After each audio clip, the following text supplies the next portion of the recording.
มาลองเลยว่ามันสุกบ่หอมพักกันยังต้นเลยทุกคนนี่แต่ละภาคของไทยเขามีอยู่บ่น่าจะมีภาคอีสานเดิมเมนูนี่ล่าเขาคือกินบ้านอุ้ยหอม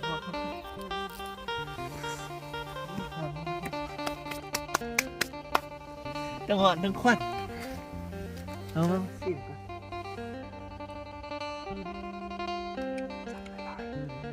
โอ้ยยากเลย เอาเกลือใส่ เก็บลุก